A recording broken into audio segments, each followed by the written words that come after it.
Mike and David continue down the west side corridor as the band and crowd roar on the floor far below. At the first door, David says, "This is it." He opens the door and they enter another large apartment. "If you want to wash up, go ahead. Sorry, I don't have a key. We don't use them much up here. Not a lot of public access. The elevator has closed-circuit cameras and nobody gets up here without being observed and allowed to. When you're ready, come back over to my place." "Okay, but first, I told you my story. What's yours? Why are you in Omaha running a bar with a lot of spy cams and wireless mics?" "Okay, sit down, I'll explain. So yeah, I was in med school down in St. Louis. Did pretty well. Nearly finished. So what happened? Change in priorities." "What do you mean?" "I met this grad student my first year in a class I was taking on medical records. His name was Stan Jones. He was doing a doctorate in computer science and wanted to get into medical record software with a built-in artificial intelligence backbone so it could be used to spot diseases, run treatment protocols, that sort of thing. I got interested too. We started our own company, internet-based medical records with billing, insurance claim adjustments, and a really insane AI engine. It made big improvements in patient outcomes. The insurance companies loved it. After a couple of years, we sold out to a consortium of insurance companies. So,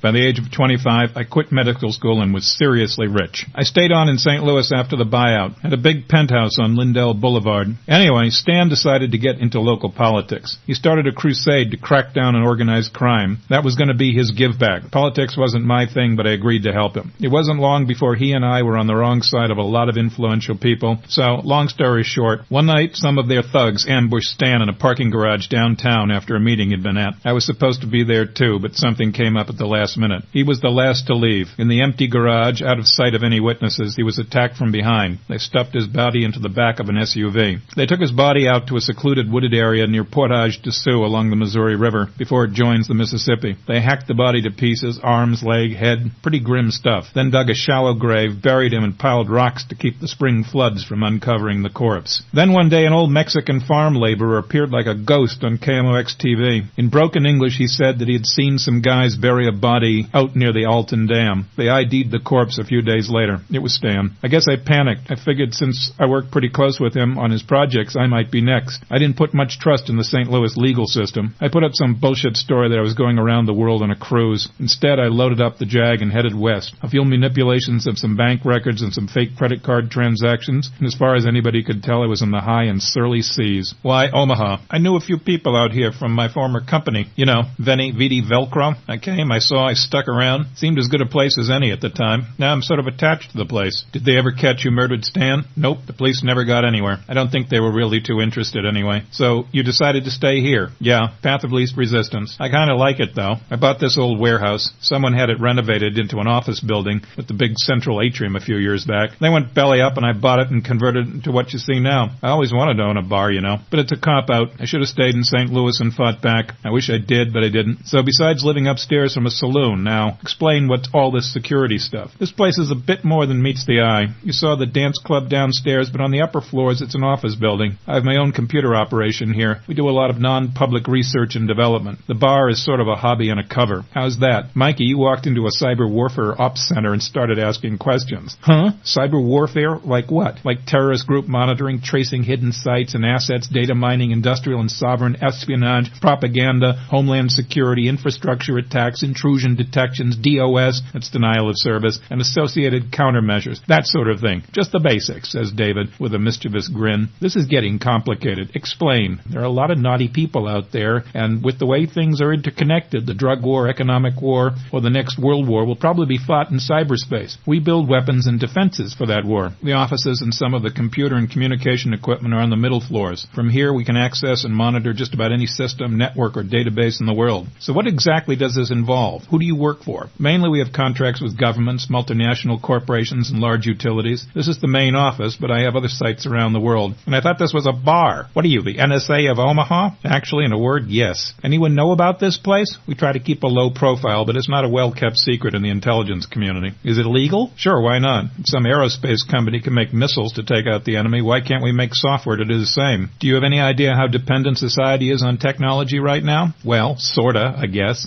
I doubt it. In the United States alone, there are over 14,000 airports, 20,000 airline flights a day, more than 12,000 miles of coastline, 300 seaports, 7,600 miles of land borders, 2 million people a day and 2 million rail cars, 11 million trucks, and 6 million shipping containers a year cross the borders. Do you know there are more than 9,000 miles of high-voltage electric transmission lines in New York and New England alone? all computer-controlled. Man, there are over 3 million URLs to drive-by malware download sites alone. 1 0-pixel iframe and you're on the way to Botville. Any idea what would happen if the wrong people got access to the wrong computers? Something bad? Bad indeed. Do you know that a few years ago the slammer worm got into the Davis-Besse nuclear power plant and shut down all safety monitoring for 5 hours? That hackers got into the California ISO systems and nearly shut the electricity for 50 million people? So I should buy more batteries and start wearing lead underpants? Dude, if some terrorist or script kiddie makes one of those nuke toasters go critical, a lead jockstrap won't help. It sounds like you know a lot of bad people, too. Only at a distance. Now get dressed and I'll see you later, says David as he gets up. Well, let's hope all our bad guys keep their distance. You got that right. Let me take a shower. It's been a damned long day, and I'll be down in a few minutes. David leaves and walks back to his apartment. Time, 8 p.m. About the same time as Mike visits the club, a battered cell phone chirps an unrecognizable ringtone in a cheap motel room on the outskirts of Omaha. Bob McCarthy picks it up while his friend and partner Tom Schaefer reaches over for the remote and cuts the sound on the TV. Yeah, Pete, no problem, but we can't get out tonight. There's a blizzard. First thing in the morning. Right. We can do that. Yep, no problem.